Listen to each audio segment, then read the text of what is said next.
Pomeriggio dall'Ippodromo Arcoveggio, convegno di corse di domenica 23 febbraio, prima corsa 3 anni al via, Blue River, Brigitte, Blue Dancer, Benur Lick, benvenuto oggi, Big Queen Francis in seconda linea, Besta Nesta, Bogota B, BFC Francis e Boom Boom Jet, macchina che accelera con la velocità iniziale di Benur Lick al debutto, che sfila subito al comando, veloce all'esterno anche Big Queen Francis, mentre lungo la corda segue Blue River.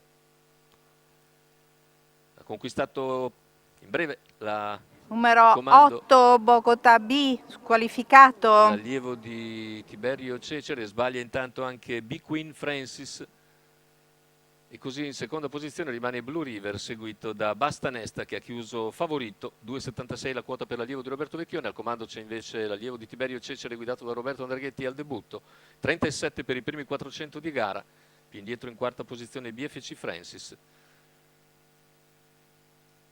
All'esterno la progressione di Boom Boom Jet che segue direttamente Blue Dancer, ma viene anticipato prontamente da Basta Nesta dopo 600 metri in 46,7. Davanti alle tribune conduce Benur Lick nei confronti di Blue River. All'esterno numero 9 BFC Francis, Dancer, squalificato. seguito da Basta Nesta, mentre in terza posizione rimane Benvenuto Ongi.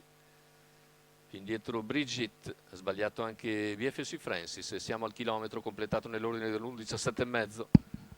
Sempre leader Benur Lick a 500 dalla conclusione, si avvicina comunque Blue Dancer, a contatto rimane Blue River, poi Basta Nesta in seconda pariglia, 400 alla conclusione, il parziale ora in 14,7 per Benur che affronta al comando la curva conclusiva, all'esterno si impegna comunque Blue Dancer, alla corda rimane Blue River, cerca di intervenire anche Basta Nesta che si spinge in terza ruota al completamento della piegata, ingresso addirittura d'arrivo, ultimi 180 metri di gara, entra in vantaggio Benur Lick.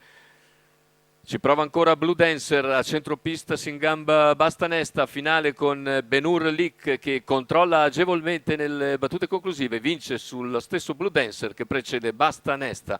1,16 il ragguaglio conclusivo per un eccellente debutto da parte dell'allievo di Tiberio Cecere. 1,19,7 aveva fatto in qualifica Treviso, oggi 1,16 sul miglio dell'Arcoveggio, tempo sicuramente di rilievo per questo debuttante figlio di Ganimede.